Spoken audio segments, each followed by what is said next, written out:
तो आज की सेकंड क्लास है और क्लास सेकंड है, विंटर क्लास सेकंड है और चैप्टर 12 है।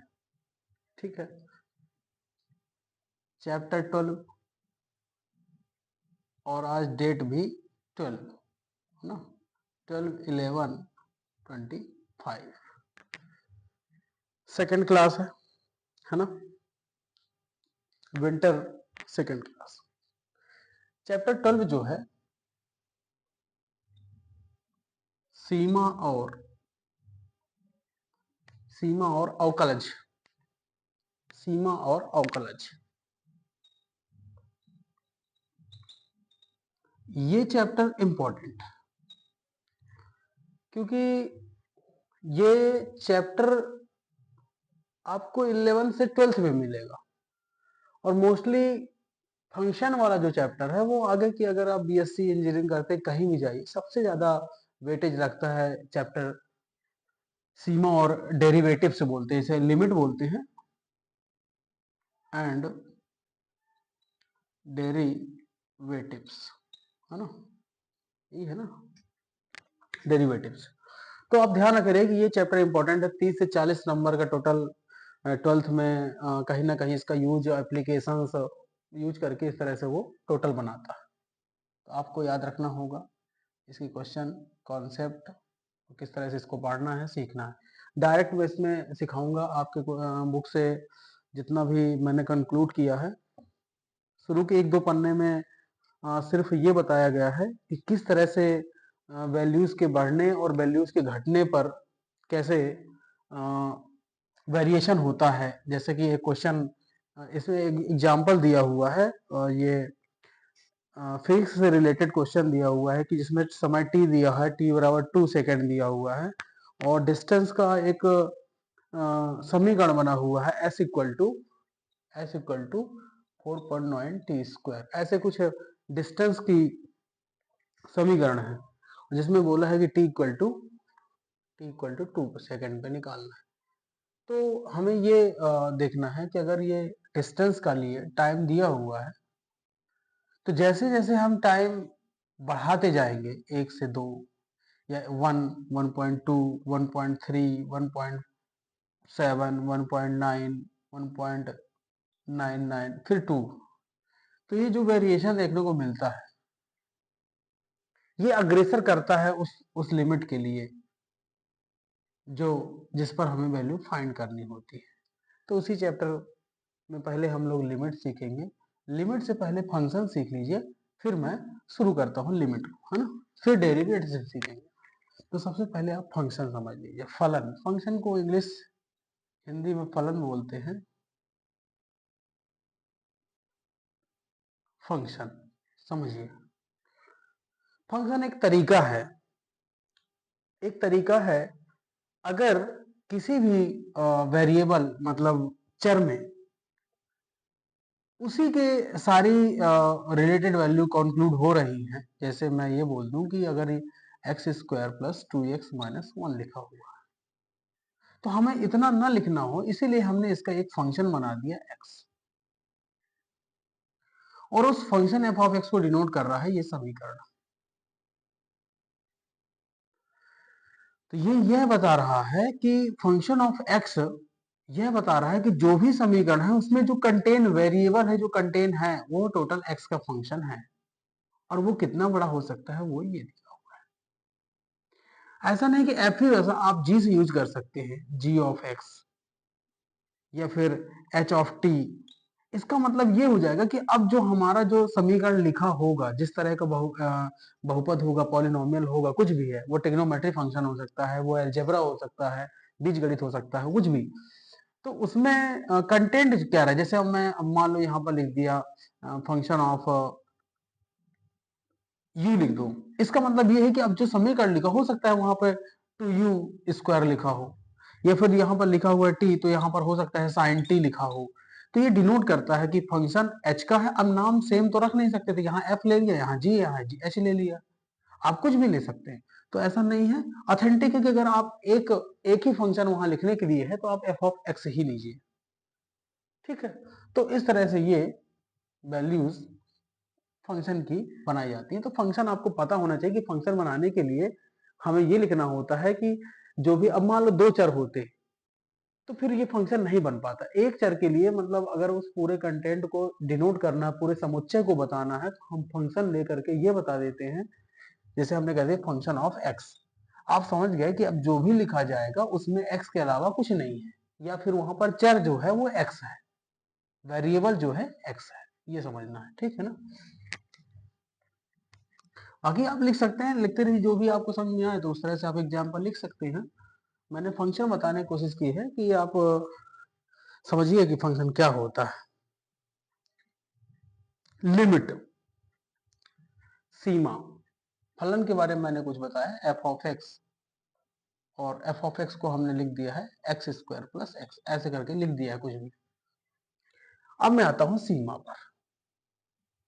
सीमा, इसे बोलते हैं लिमिट। सीमा समझिए, जैसे मैं बात ये कर रहा हूं कि अगर किसी भी वैल्यूज पर अगर आप उसका मान निकालते हैं, ज्ञात करते हैं, तो वह उसकी, उस फंक्शन की सीमा रहा करेगी। जैसे मैं बता दूं कि अगर x डिनोट करता है a, तो फंक्शन ऑफ x है, तो x के जब डिनोट करता है a, तो इस पे रखना पड़ेगा। तो जो भी मान आएगा, मान लो कि l वैल्यू आ गई है आपके बुक के हिसाब से, तो जो भी मान आया है तो l जो है वो सीमा है, किसकी है, फंक्शन ऑफ x की सीमा है x।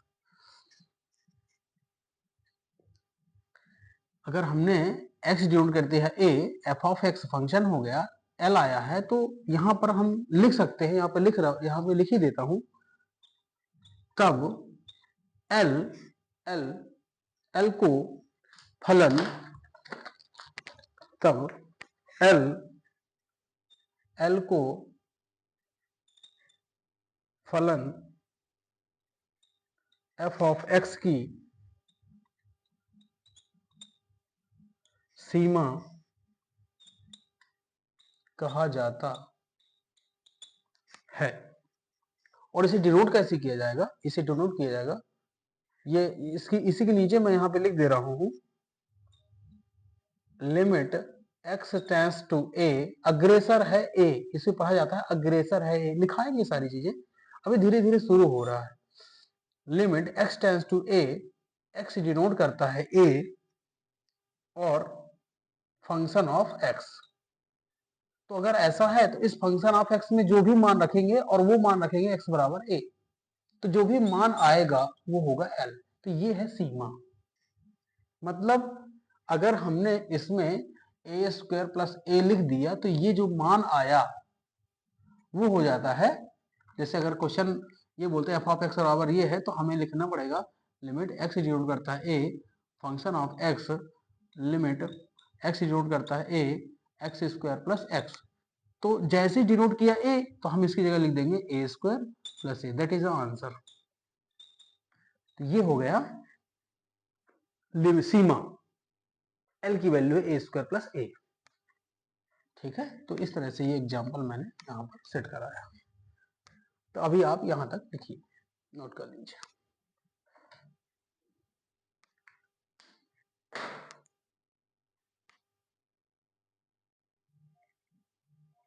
देखिए आगे।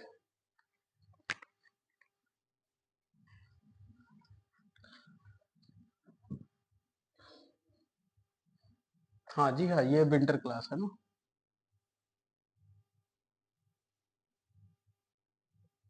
विंटर क्लासेस, और आज की क्लास है सेकंड। फर्स्ट क्लास में तो एक चैप्टर, 11वां चैप्टर एक दिन में खत्म हो गया, 12 चैप्टर आया। एक एग्जांपल से समझाने की कोशिश करते हैं। एक्स स्क्वायर ऐसा कुछ लिखा हुआ है, देखिए जैसे जैसे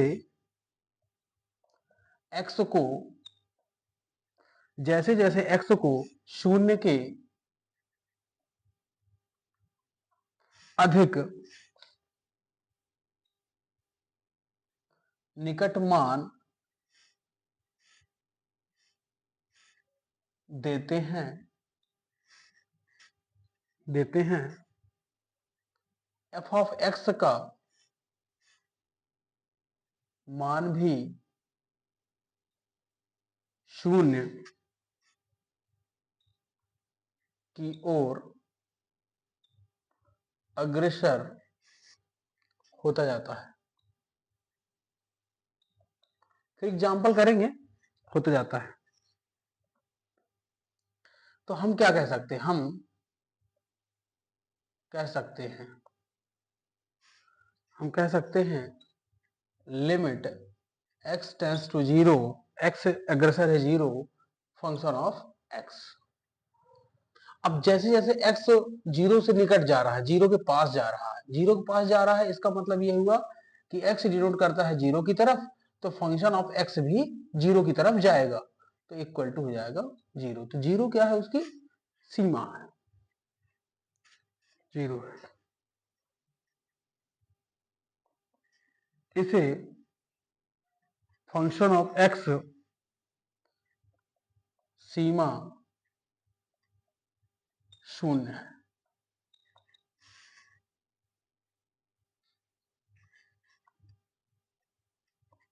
जब x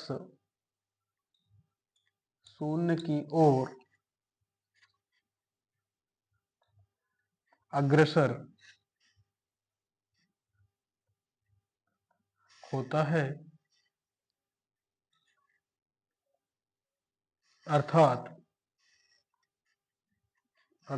f ऑफ x की सीमा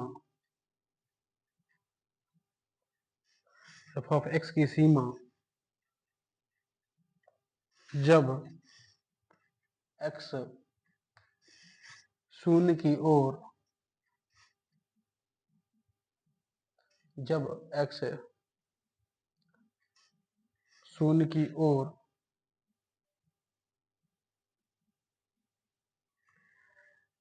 इसे f ऑफ x की सीमा शून्य है। कुछ गड़बड़ दिख रहा है क्या? f ऑफ x की सीमा शून्य है जब x शून्य की ओर अग्रसर होता है, अर्थात f ऑफ x की सीमा जब x शून्य की ओर अग्रसर होता है, मतलब यह है कि ओर अग्रसर होता है, मतलब यह है कि x बराबर जीरो पर फंक्शन ऑफ x का मान है। वही मैं बता रहा हूं कि हमें मान चेक करना होता है। कब? जब x डिनोट करता है जीरो, मतलब x जो भी वैल्यू डिनोट करेगा, जब उस वैल्यू फंक्शन में जाकर के मान रख देंगे और जो भी मान आएगा वही होता है फंक्शन ऑफ x का मान, और उसे ही बोलते हैं सीमा। ये नोट कर लीजिए। थोड़ा सा ये मतलब सारे चैप्टर से हट के है। ये बिल्कुल नया है, 12th के लिए बिल्कुल ब्रह्मास्त्र है। तो आप ये समझ लीजिए कि कठिनाई होगी समझने में, लेकिन आप ये समझ लीजिए कि इसका काम अगर आज ये समझ में लिमिट समझ में आ जाता है तो बीएससी हो, इंजीनियरिंग हो, कहीं भी सबसे ज्यादा वेटेज रखता है। इसे बहुत अच्छे से समझिए। मैथ वालों के लिए तो बिल्कुल अभी समझ लीजिए कि ये अगर ये बेसिक है, कैलकुलस का बेसिक है, ये कैलकुलस का बेसिक है। बहुत जीरो से स्टार्ट कर रहे हैं।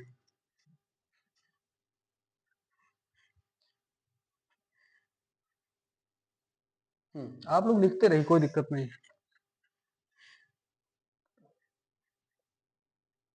एक्स कैसे ए की ओर अग्रसर है,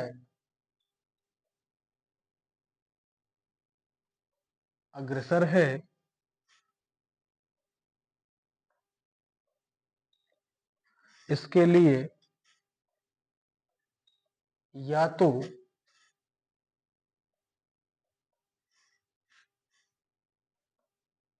बाईं ओर या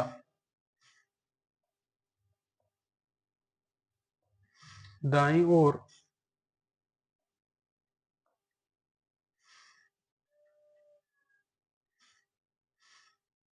निकट सभी मान या तो a से कम हो सकते हैं या तो a से अधिक हो सकते हैं। हो सकता है ये वाली चीजें समझ में नहीं आ रही हैं, अभी बताता हूं। ये हो गया। देखिए यहाँ एक प्रैक्टिकली ऐसे ही जो भाषा लिखी हुई है उसे मैथमेटिकल प्रोसेस में समझने का प्रयास कर लेते हैं। हो सकता है कि मैं भी आपको समझ में आएगा, और नहीं भी आता है तो कोई दिक्कत नहीं, समझाने का एक प्रयास होना चाहिए। देखिए होता ये है, जब x टेंड्स टू है, अभी तो यहाँ जीरो वैल्यू है, तो जीरो वैल्यू की जगह आप a मान लीजिए, तो a से ये रहेगा कि कुछ भी हो सकता है। ठीक है, ये हो गई लिमिट और ये होगा फंक्शन ऑफ x। वो कहता है कि x a की ओर अग्रसर है, मतलब a की तरफ जा रहा है। इसके लिए प्रयास ये है कि बाईं ओर या दाईं ओर निकट सभी मान या तो a से कम हो, या इसका मतलब ये है कि हम a वैल्यू से, अगर मान लो यहां पास है, a को हमने यहां माना है, ठीक है, अगर हम a को यहां मान रहे हैं तो इधर अगर a की तरफ बाईं तरफ आए तो नेगेटिव और दाईं तरफ गए तो पॉजिटिव, और a पर वैल्यू सीमा। तो मैं ये कह रहा हूं इसके निकटतम मान लेने हैं। अगर मान लो कि a है, तो a को अगर मैं अंक मानूं, मान लो 4 मान लिया, तो इसके निकटतम अगर करें कोशिश करते हैं, तो मान लो इसमें तुमने 0.1, तो 3.8 कर दिया या 3.9 कर दिया, 3.99 कर दिया, फिर 4 हो जाएगा। और यहां अगर करना है तो 4.001, 4.01 या फिर 4.1, इस तरह से। तो ये लग रहा है कि ये इधर अग्रेसर हो रहा है 4 की तरफ, क्योंकि ये बड़ा ज्यादा वैल्यू थी, ये कम हो गई और कम हो गई, अब 4 का कारण। और यहाँ देखो ये इधर अग्रेसर है a की तरफ, तो यही है टेंड्स टू 0 की वो a की तरफ जा रहा है, 4 की तरफ जा रहा है। तो अग्रेसर अब ऐसा नहीं है कि ये यहां था इसके बढ़ गया फिर और बढ़ गया और इससे मैच नहीं कर रहा है, फिर तो संपाती ही नहीं होंगे।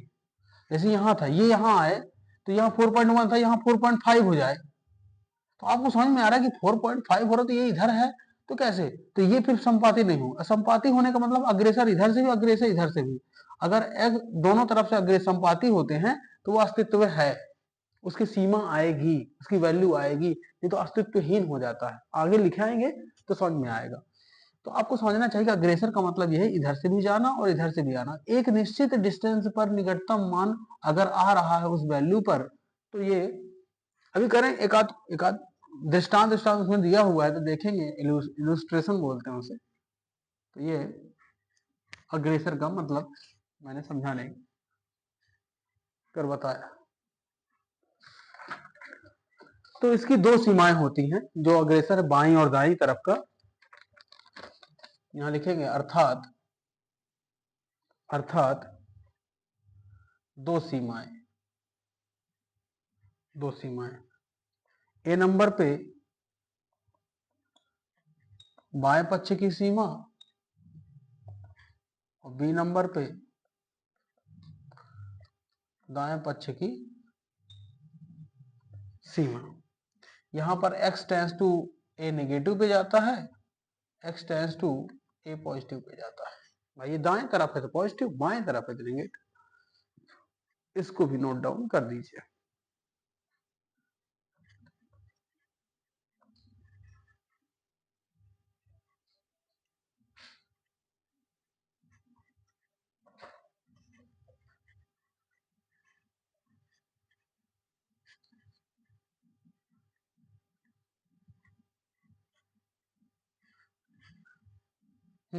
देखिए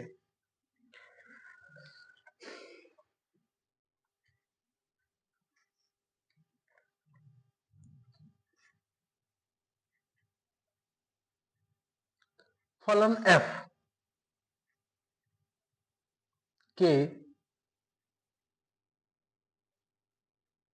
दाएं पक्ष की सीमा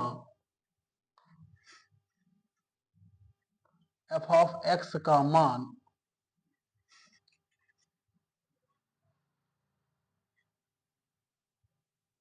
वह मान है जो f ऑफ x के मान से आदेशित होता है।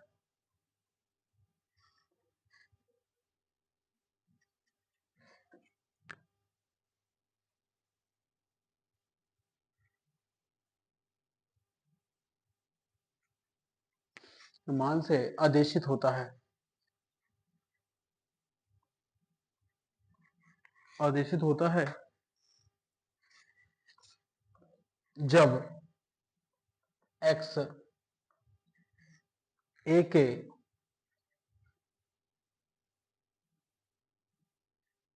दाईं ओर अग्रसर है। इसी प्रकार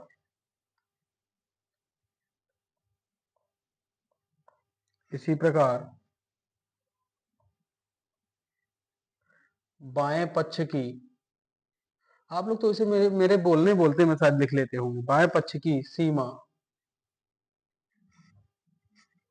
की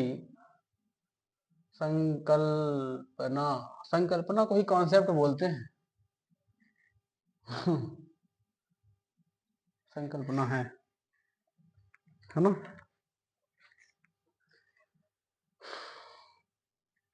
तो इस तरह से जैसा मैंने ये बताया कि फलन के दाएं पक्ष की सीमा f ऑफ x का वह मान है जो f ऑफ x के मान से आदेशित होता है, मतलब वैल्यू सीधे अग्रसर रहती। कब? जब x a के लिए दाईं ओर अग्रसर है, तो वो दाईं ओर के लिए अग्रसर रहता है। मतलब इसका मतलब यह है कि मान बड़े बड़े होंगे तो वो एक निश्चित डिस्टेंस में कवर करते हैं किसी वैल्यू को। इसी प्रकार बाएं पक्ष की सीमा का संकल्पना रहती है, कॉन्सेप्ट रहता है। तो हम कह सकते हैं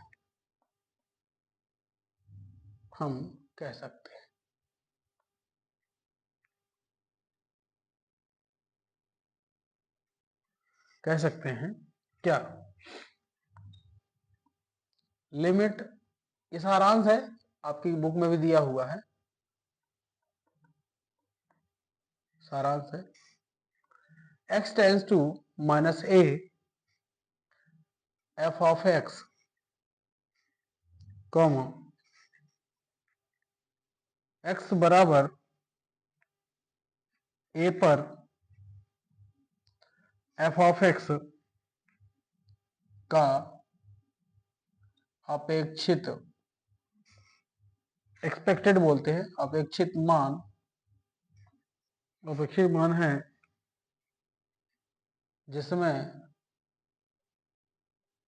जिसमें x के बाईं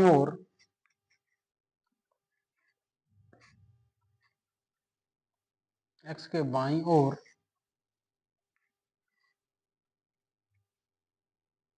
निकट मानों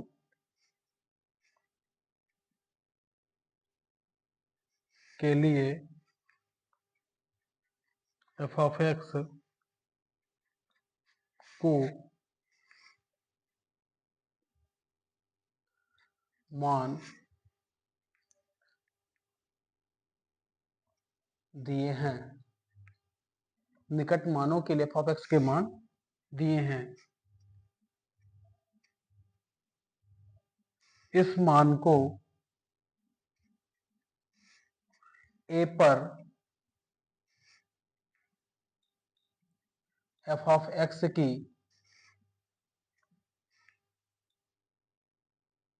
बाएं पक्ष की सीमा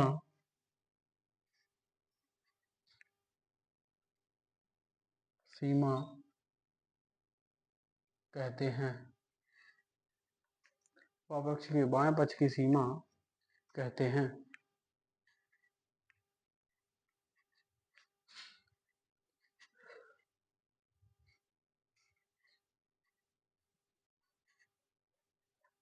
बाएं पक्ष की सीमा कहते हैं। ये हो गया पहला कॉन्सेप्ट बाएं पक्ष के लिए।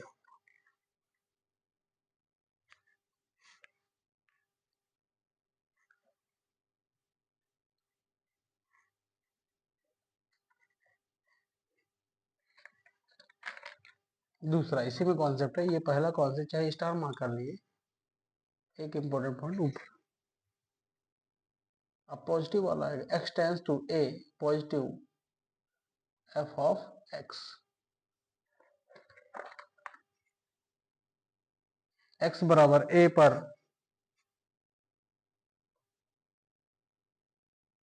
f ऑफ x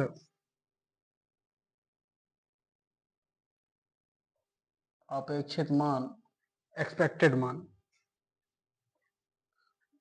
x बराबर a पर f ऑफ x का अपेक्षित मान है, ठीक है, जिसमें इसे लिख तो इसी में सकते थे तो कहे को लिखें, कहे को लिखें, इसी में लिख देते हैं x plus a f of x अपेक्षित मान, जिसमें x के दाईं ओर निकट मानों के लिए f ऑफ x को मान दिए हैं, इस मान को a पर f ऑफ x की दाएं पक्ष की सीमा कहते हैं।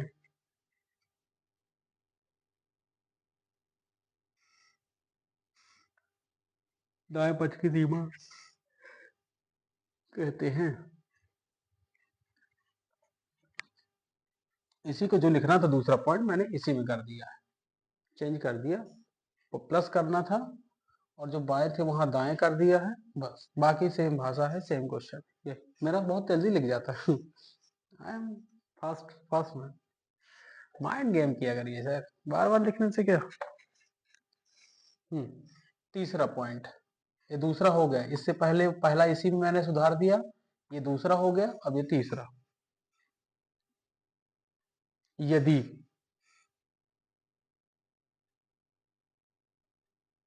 दाएं और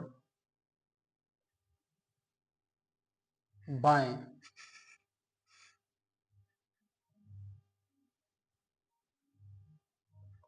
दाएं और बाएं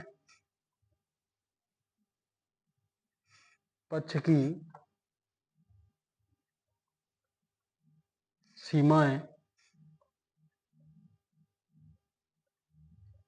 संपाती हो तो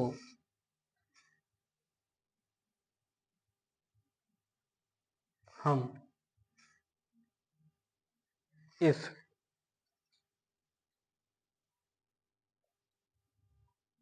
वैनिष्ठ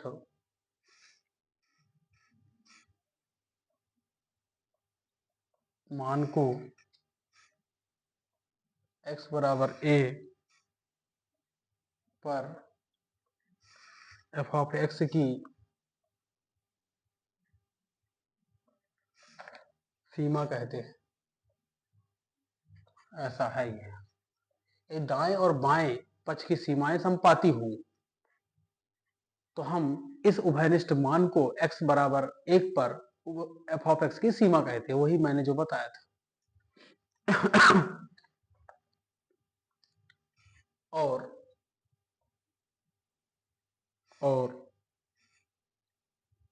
इसे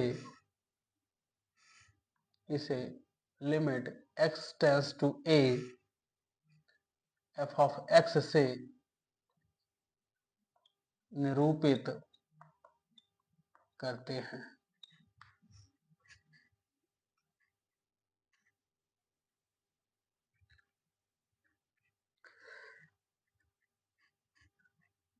आपका ये लिख गया होगा,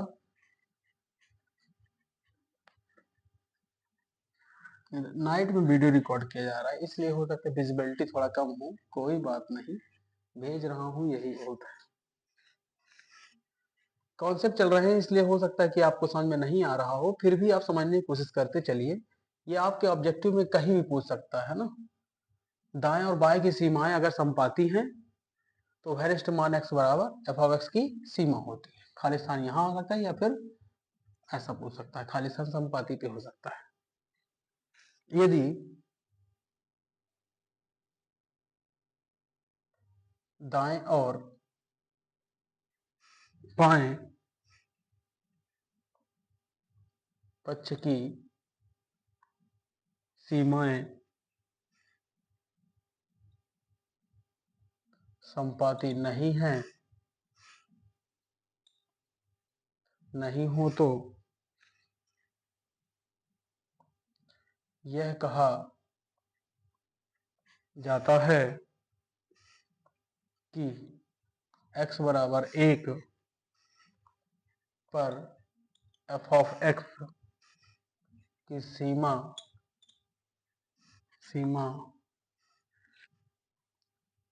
अस्तित्वहीन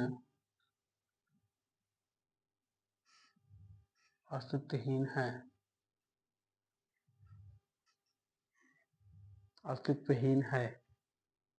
इस तरह से समझना होगा।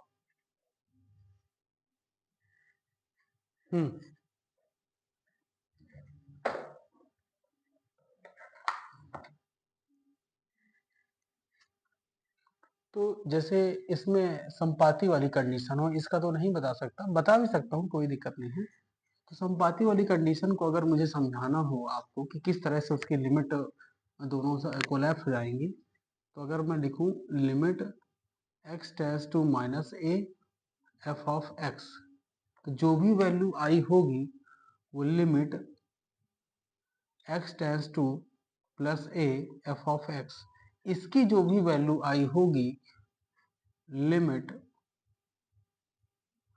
x tends to a f of x बराबर होगी एल के। एक मैंने रिलेटेड एग्जांपल आपको, मतलब एग्जांपल नहीं, मतलब कॉन्सेप्ट टाइप से बता रहा हूं कि अगर संपाति हैं तो इस तरह से शायद कुछ होगा। और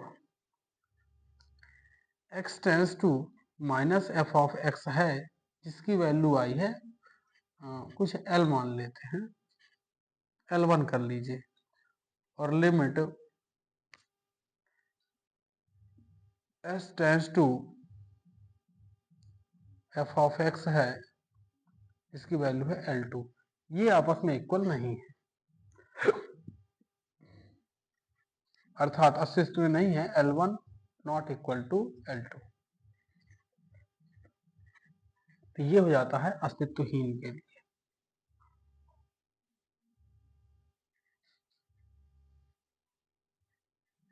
ना। तो दोनों के लास्ट वाले जो दो पॉइंट लिखवाए हैं उनके लिए इस तरह से मैंने आपको बता दिया कि बाईं और दाईं दोनों के लिए वैल्यू सीमाएं अलग अलग है, तो ये संपाति नहीं है, अस्तित्वहीन हो गई। क्लियर ना? ठीक है।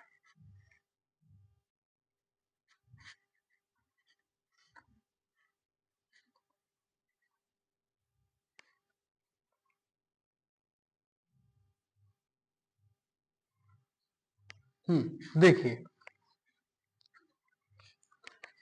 हमें क्या करना है, आपकी बुक में दृष्टांत दिए हुए हैं और दृष्टांत माध्यम से उसने समझाने की कोशिश की है।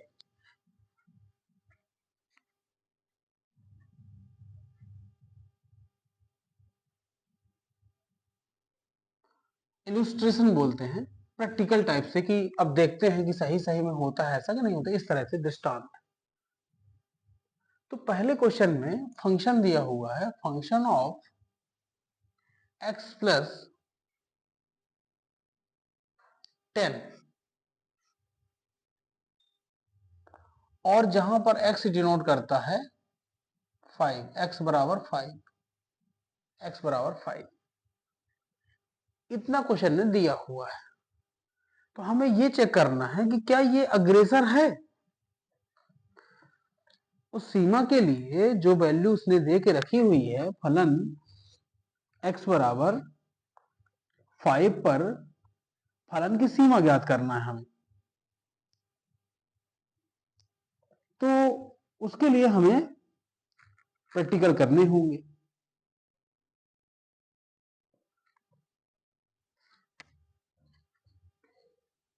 तो दाएं और बाएं से हमें मान निकालने होंगे, क्या अग्रेसर है। इसका मतलब अगर प्रैक्टिकल एक मतलब डायरेक्ट कॉन्सेप्ट करना चाहें तो हमें समझ में आ रहा है कि 10⁵ है और फंक्शन ऑफ x है। इसका मतलब यह हुआ कि 10⁵ है और फंक्शन ऑफ x है और x की जगह x+10 लिखा हो, फंक्शन ऑफ x+10 है। इसका मतलब आप ये कहना चाह रहे हैं कि 5+10 that is 15 is the answer.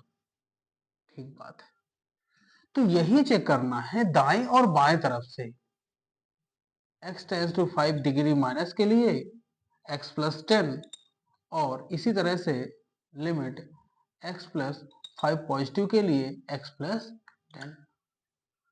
जिसमें मान इसमें अगर रखा जाए तो दैट इज 15 और इसमें मान रखा जाए तो इसमें भी 15। तो अग्रेसर कराना है, ये तो ठीक है, इसके लिए सही है। और आप ये भी कह सकते हैं कि ये जो है लिमिट में है, मतलब उसकी सीमा है, अस्तित्व में है। इसका मतलब ये होता है कि लिमिट आप अभी लिखा नहीं रहा हूं, डायरेक्ट बस समझाने की कोशिश कर रहा हूं कि माइनस इसकी जो भी वैल्यू आ रही है, लिमिट x → 5 इसकी ये जो वैल्यू आ रही है और लिमिट x जोड़ पड़ता है 5 बराबर 15, इसके लिए यह सत्य है, इसके लिए यह सत्य है। ठीक है, तो यहां से यह समझ में आ गया हमें। लेकिन चेक कर ले कि क्या सही सही में नेगेटिव मतलब बाएं बाएं तरफ बाएं पक्ष की सीमा और दाएं पक्ष की सीमा अग्रेसर है 5 के लिए कि नहीं है। हमने निकाल दिया वैल्यू, मान निकाल दिया है। ठीक है, इसे लिख भी सकते हैं, मान निकाल दिया। लेकिन एक टेबल फॉर्मेट में प्रैक्टिकल करके चेक कर लेते सही सही में ऐसा होता है कि सिर्फ परिभाषाएं लिखाने से, और प्रैक्टिकल हमें फील होना चाहिए। गणित का मतलब ही है अनुभव, है ना।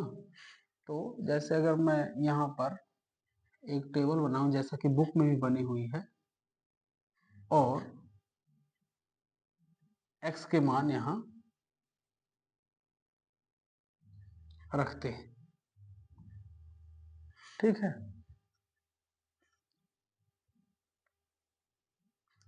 ये हो गया x की वैल्यू और ये हो जाएगा फंक्शन की वैल्यू। तो x में जैसे 5 है तो मैं यहाँ से अगर मान रखने की कोशिश करूं कि 4.95 कर देता हूँ। 4.9 है कि 95 है, कितना है, मतलब नियर अबाउट लेना। 4.9 है तो 4.95 है, 4.99 है और ये तो 5 ही हो गया।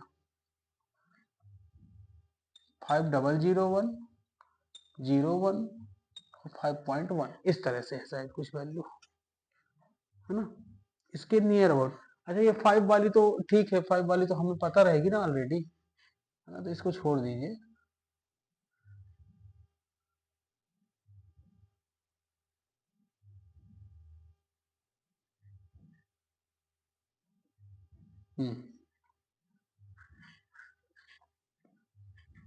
तो आप जैसे देखेंगे कि हमारा हमारा जो फंक्शन f ऑफ x बराबर x+10 है, इसमें x की वैल्यू 4.9 है, तो यहाँ रखेंगे 4.9, जब जुड़ेगा तो आपको समझ में आ रहा है कि 14.9 हो जाएगा। फिर जब यहाँ लिखेंगे तो 14.95 होगा, फिर यहाँ लिखेंगे तो 14.99 हो जाएगा, और जब यहाँ रखेंगे तो 15.001, 15.01 और 15.1। तो यहां से ये समझ में आ रहा है कि ये 15 की तरफ अग्रेसर है और ये भी बढ़ रहा है ना, देखिए ना 499599 मतलब अग्रेसर है। तो हाँ, यहां से दाएं पक्ष की सीमा और बाएं पक्ष की सीमा दोनों अग्रेसर है, दोनों अग्रेसर है।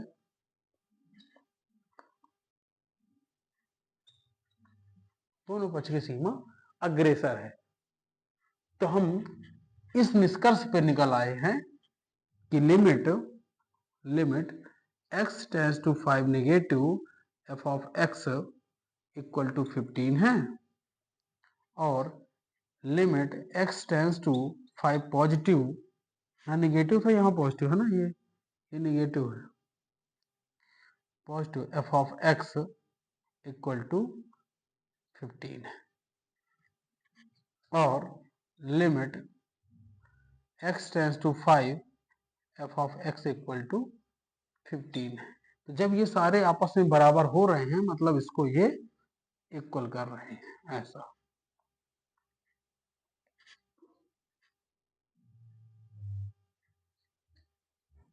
ऐसा ये है, यही मैं समझाने की आपको कोशिश कर रहा हूं।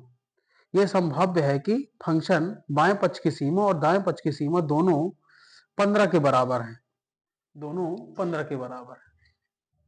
बाएं पक्ष की सीमा और दाएं पक्ष की सीमा 15 के बराबर। इसका क्वेश्चन कुछ नहीं आना, क्वेश्चन तो उस तरह से आएंगे सॉल्व करने के लिए, लेकिन एक प्रैक्टिकली देखा जा रहा है कि क्या सही सही में इसी तरह के सारे दृष्टांत है। फंक्शंस अलग अलग है, लेकिन कॉन्सेप्ट जो बनाया गया है कि नियर अबाउट, उसके निकटतम मान लेने हैं बाएं पक्ष से और दाएं पक्ष से, और उसके बाद सॉल्व करना होता है, जिससे चेक हो जाता है कि हाँ सही में है। ऐसा प्रैक्टिकली फील कर लेना है, दिमाग में सेट कर लेना है कि जो भी है इस तरह की चीजें इसमें है। ठीक है, मैं इसे हटा देता हूं। आप लोगों ने ऐसे ही दृष्टांत उसमें बहुत सारे दिए हैं, 10 दृष्टांत दिए हुए हैं आपकी बुक में, तो आप उसे समझ लीजिएगा। मैंने एक करके दिखा दिया है कि इस तरह की चीजें हैं। अब वो फंक्शन कुछ भी हो सकता है, अलजेब्रा का हो सकता है, अचर पद का हो सकता है,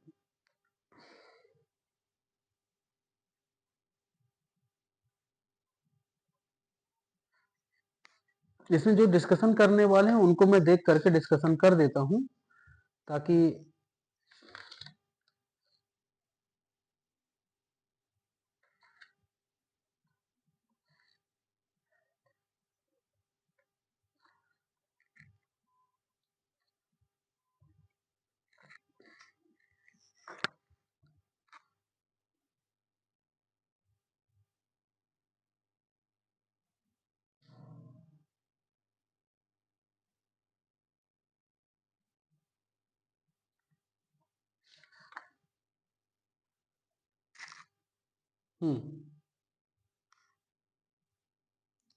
देखिए दृष्टांत जो दिया हुआ है,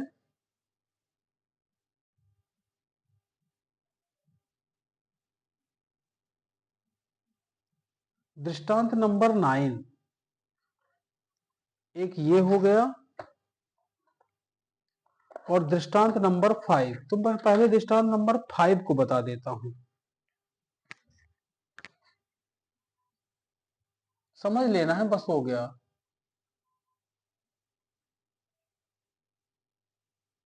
फाइव को देख लीजिए, जिसमें फंक्शन दिया हुआ है एक्स स्क्वायर प्लस एक्स का, ऐसा कुछ लिखा हुआ है, और इसकी लिमिट सीमा दी हुई है एक्स बराबर 1 पर।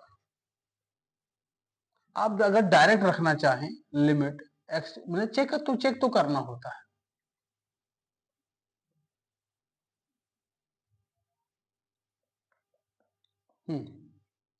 One square plus one, one one one, 2 आ गया।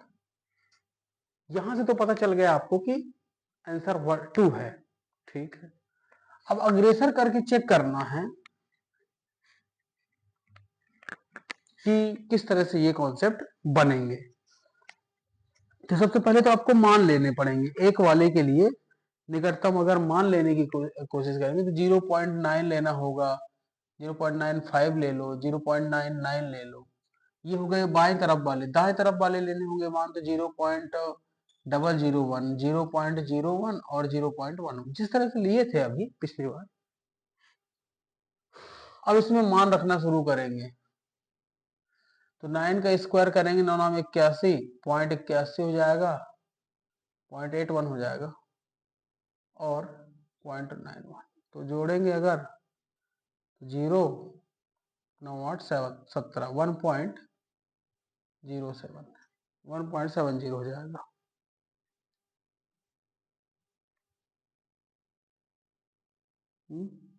और कुछ वैल्यू है क्या यहाँ पे? अच्छा ये है ना 9 है, ये वो यहाँ बनाएगा, वही तो मैंने कहा, यहाँ चेंजेस कुछ हो रहे थे ना। 95, 95 का वर्ग करना है तो कितना हो जाएगा? 90 25 25। इसमें कितना जोड़ना है? प्लस का 95, जोड़ेंगे तो 99.5275 हो जाएगा।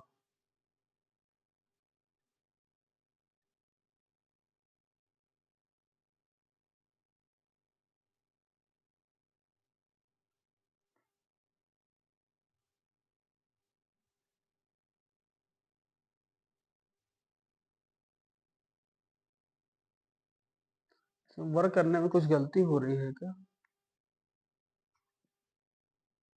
हम्म? क्या गड़बड़ हो गया?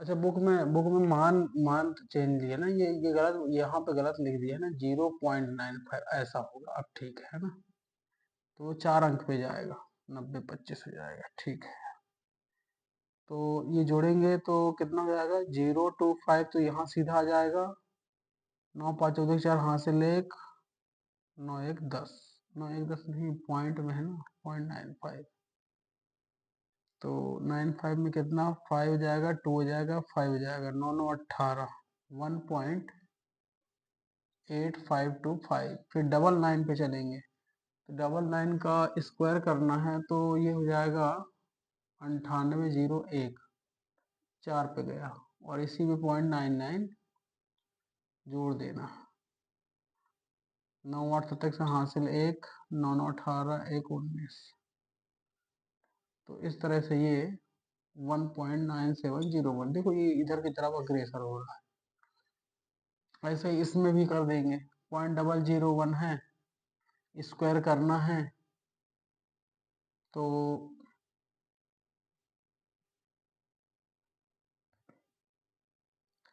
001 लिखा हुआ है, तो 1 2 3 है, 3 दूनी 6 पर लग जाएगा, इस तरह से, और उसी में उतना ऐड भी कर देना, तो कहाँ से यहाँ आ जाएगा, इस तरह से।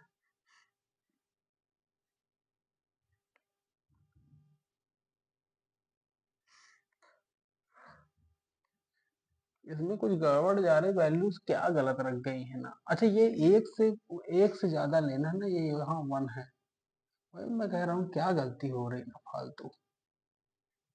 एक तो रात में और ज्यादा नहीं, नींद आ रही क्या? हर गलती हो गई, वही माफ कर दो यार, क्या ही करेंगे। हो गई गलती तो हो गई ना, भाई जैसे एक से ये कम की लिमिट थी, ऐसे ये एक से ज्यादा की लिमिट होगी, इसलिए ये कुछ गड़बड़ हो रहा था। अब ठीक है, अब कोई दिक्कत नहीं। ये वाले का तो आसान है ना, 121 का 11 का वर्ग 121 हो जाता है, तो 2 कर दिया, और उसी में 1.1 ऐड कर देना है, तो कितना हो जाएगा? 2.31। दो से निकल रहा है ना, ये 2 की तरफ अग्रेसर है, और ये 2 से इधर आने की ओर अग्रेसर है। 101 है, इसका स्क्वायर करना है। स्क्वायर करना है तो कर दीजिए स्क्वायर। 100 में कितना ज्यादा है? 1 ज्यादा है, तो 1 जोड़ करके 102 हो गया, और एक का वर्ग कर दो, तो 0 1 हो जाएगा। कितने? 4, 2 2 4, और कुछ होता है क्या?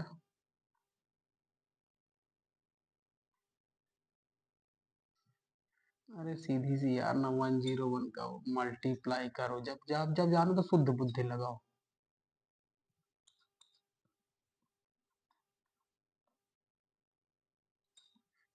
आ तो वही रहा ना। 4 थे। हम्म, तो कितना हो जाएगा ये? 2.0301, इस तरह से आएगा, और ये 1.001 का स्क्वायर।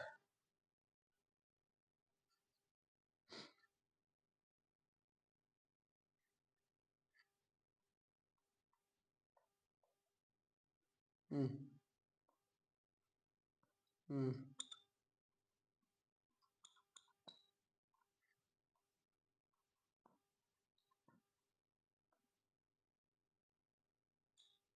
अब इसमें क्या करना है, 1.001 ऐड कर देना है। कितने में, 3 थे ना, 3 6, ठीक है। तो 112 हो जाएगा यहाँ, 00 तो 003 और 001, ठीक है। तो इस तरह से ये आपको समझ में आ गया कि जैसे जैसे ये इसकी सीमा इधर बढ़ रही है वैसे वैसे 2 की तरफ अग्रेसर होते जा रहा है। तो फाइनली ये समझ में आया कि अगर लिमिट ये है, इसको एक फंक्शन को ब्रेकआउट भी किया जा सकता है।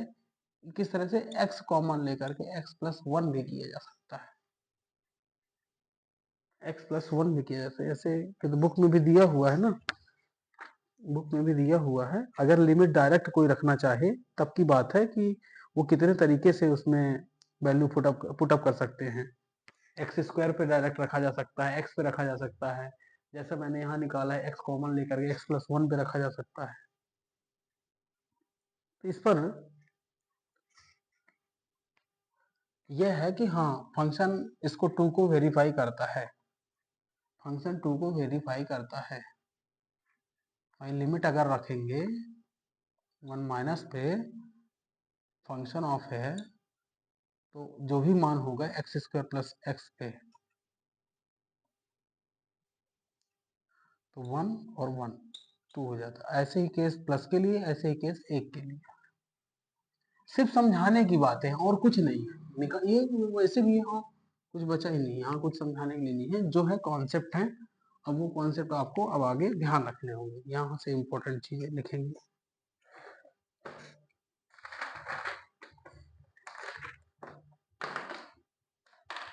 अभी का जो है सबसे ज्यादा इंपॉर्टेंट चीज है सीमाओं का बीजगणित।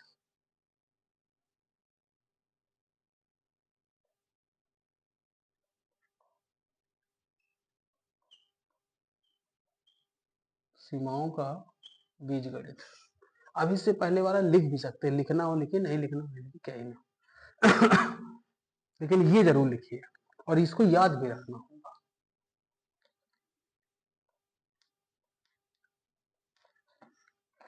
सीमा प्रक्रिया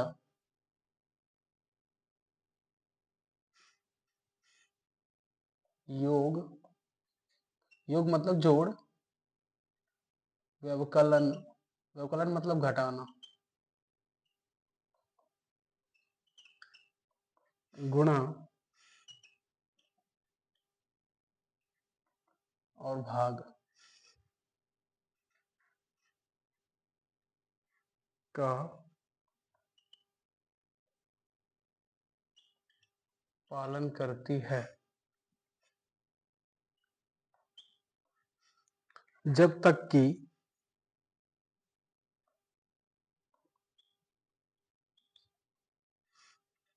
विचाराधीन विचाराधीन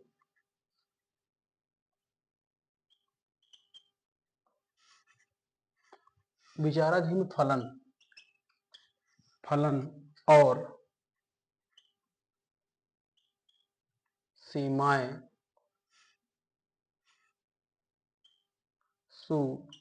सुपरिभाषित हैं, सुपरिभाषित हैं यदि फंक्शन f और फंक्शन g दो फलन हैं, दो फलन हैं, limit x tends to a f of x और limit x tends to a g of x, दोनों का अस्तित्व है।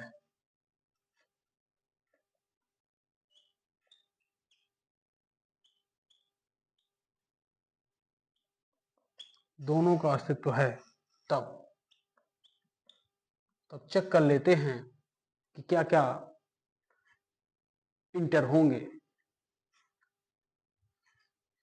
लिखते जाइए, है ना, स्पीड में चलेंगे।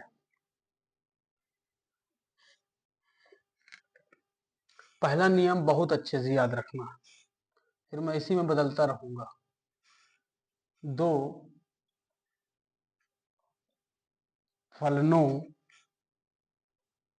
के योग की सीमा, इसीलिए बहुत साफ से लिखा दे रहा हूं क्योंकि मैं इसी में बदलूंगा, बता दिया हूं अभी से। सीमा फलनों की सीमाओं का योग होता है, अर्थात limit x tends to a f of x plus g of x। अगर इस तरह से है तो लिमिट क्या करता है, लिमिट ये करता है कि लिमिट इनके अंदर एंटर्ड हो जाता है। ये है योग का नियम। कहीं भी अगर इस तरह दिखता है तो आप लिमिट को एंटर करा दीजिए।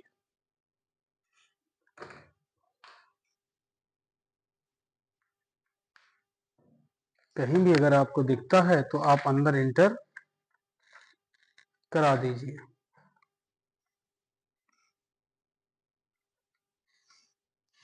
दो फलनों के योग, देखिए यहां दो फलनों का योग था, अब उसकी सीमा निकालना है। तो दो फलनों के योग की सीमा फलनों की सीमाओं का योग होता है। अगर इसकी सीमा हमें निकालनी है तो हमने लिमिट लगा दिया। तो वो ये कहता है कि अगर दोनों फलनों की अलग अलग सीमाओं को जोड़ दिया जाए, ये अलग अलग सीमाओं को जोड़ दिया जाए तो वही उन दोनों के फलन का योग का सीमा होती है। ये अगर लिख गया है तो मैं आगे चेंज करूं।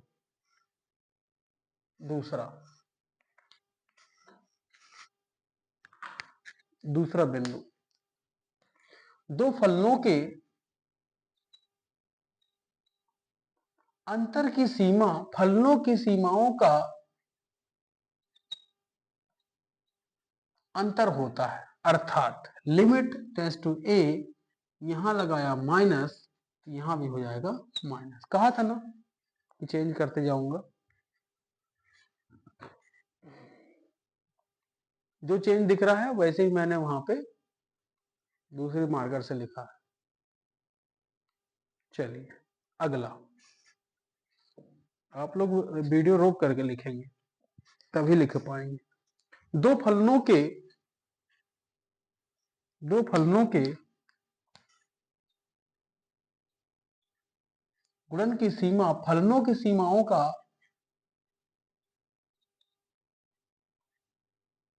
गुणन होता है, अर्थात यहां हो गया गुणा तो यहां भी हो जाता है गुणा। इनटू में हो जाते हैं अलग अलग, इनटू में हो जाते हैं अलग अलग। और ये हो जाता है तीसरा बिंदु जो अभी हमने बनाया, इनटू वाला। दो फलनों की गुणन की सीमा, दो फलनों का यहाँ गुणन है, उसकी सीमा निकाल दिया। वो किसके बराबर हो जाता है, फलनों की सीमाओं का गुणन होता है। तो यहाँ अलग से सीमाओं को गुणन कर दिया। इसका L1 निकाल लो, इसको L2, दोनों को गुणा कर लो। क्लियर है? ठीक है। चौथा, दो फलनों के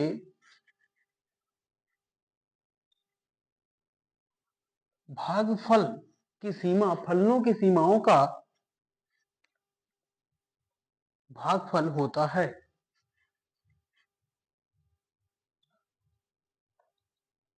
भागफल होता है, अर्थात अब देखिए यहां भाग होगा,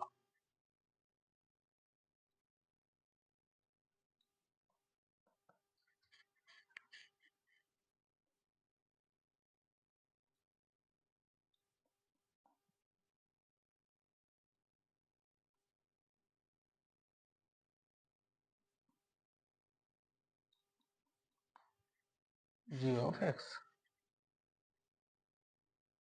इस तरह से ये अलग अलग डिवाइड में, भागफल में हो जाता है। क्लियर ना? चलिए इसमें एक नोट पॉइंट करके लिख लीजिए और इस विंटर क्लास 2 को यहीं पर स्टॉप करेंगे। बहुत लंबा लेक्चर है ना इसके। ये लिख गया है, यहीं पे लिख देता हूं नोट करके।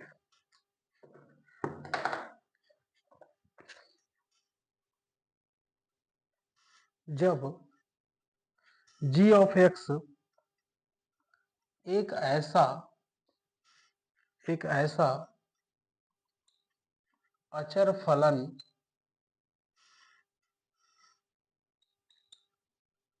है कि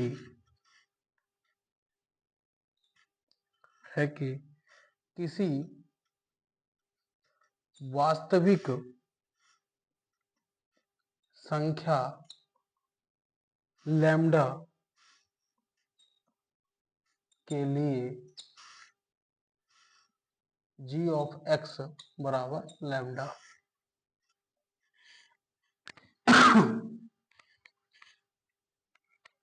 g ऑफ x बराबर लैम्डा। तो जो मुझे यहाँ नीचे लिखना है मैं वहां ऊपर लिख देता हूं। Limit x tends to a lambda f of x।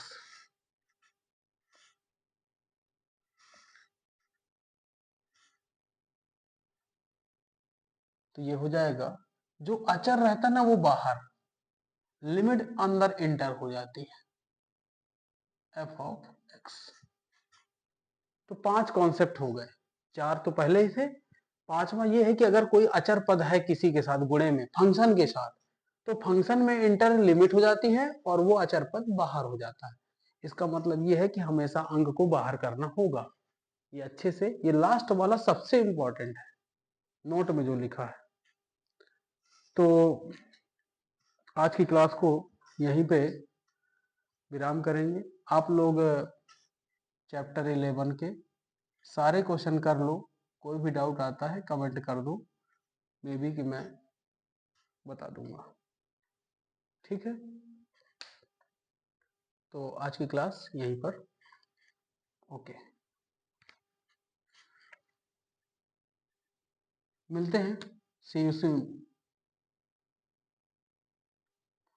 C you soon.